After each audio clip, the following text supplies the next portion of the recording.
हालेलुया सबैलाई जय मसीह। साँच्चै नै परमेश्वरलाई धेरै धन्यवाद र परमेश्वरलाई महिमा भएको होस्, किनभने उहाँ चाहिँ महान हुनुहुन्छ अनि उहाँको त्यो महानताले है, उहाँको त्यो कृपा र अनुग्रहले आज हामीलाई हाम्रो महिनौँ पछिको प्रार्थनाको चाहिँ फलस्वरूप भनौँ आज हामी चाहिँ दोलखाको चरीकोटदेखि हामी चाहिँ के अरे चिलङ्का होइन, चिलङ्का भन्ने ठाउँमा हामी चाहिँ पुगेका छौँ र आज विशेष गरेर म मेरो फ्यामिली अनि यता मेरो सानो छोरी पनि छ है, अनि हामी 5 जना अनि नानीसँग 6 जना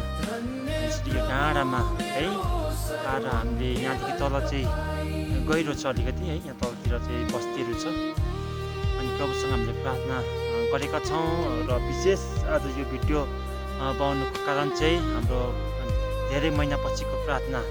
प्रभुले सुन्नुभयो अनि उहाँ चाहिँ महान र जीवित हुनुहुन्छ अनि उहाँले हामीलाई यो समय दिनुभएको छ है, अनि उहाँको सृष्टि चाहिँ साँच्चै नै बडो अचम्म र सुन्दर छ अनि हामीले हाम्रो आसपासका धेरै कुराहरू लागि हामीले बाटोमा निहाल्दै आयौँ। सानो अनि ठुलो कुराहरू हरेक कुराहरू चाहिँ साँच्चै नै परमेश्वर चाहिँ महान हुनुहुन्छ भन्ने कुरा त्यो वनस्पतिहरूद्वारा पनि हामीले थाहा गऱ्यौँ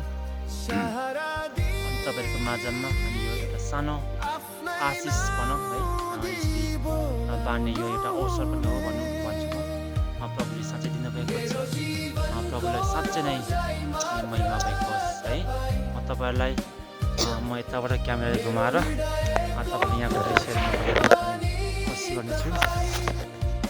हालेलुया है, हामीले यहाँ ठाउँमा छौँ अनि यो तलको यो हाइट चाहिँ हाम्रो हो भनौँ मेरो ससुराली भनौँ अनि हामी चाहिँ यस्तो ठाउँमा आएका छौँ, तौरीमा छौँ। प्रभुलाई साँच्चै महिमा भएको होस् अनि यस ठाउँमा चाहिँ भविष्यमा वा आउने दिनहरूमा चाहिँ प्रभुको महान उद्देश्य यस ठाउँदेखि पुरा भएको छ अनि यहाँको जातिले पनि प्रभुलाई चिन्नुपर्छ भन्ने हाम्रो चाहिँ विचार हो अनि हाम्रो चाहिँ भावना हो अनि यहाँ चाहिँ प्रभुले चाँडै नै उहाँको अचम्मको काम उहाँले गर्नुभएको होस् भनेर हाम्रो प्रार्थना पनि छ। तपाईँहरू जो जसले यो भिडियो देख्दै हुनुहुन्छ अनि तपाईँहरूले पनि प्रार्थना सम्झिनुहुन्छ भन्ने कुरा म आशावादी छु। सबैलाई फेरि जय मसीह।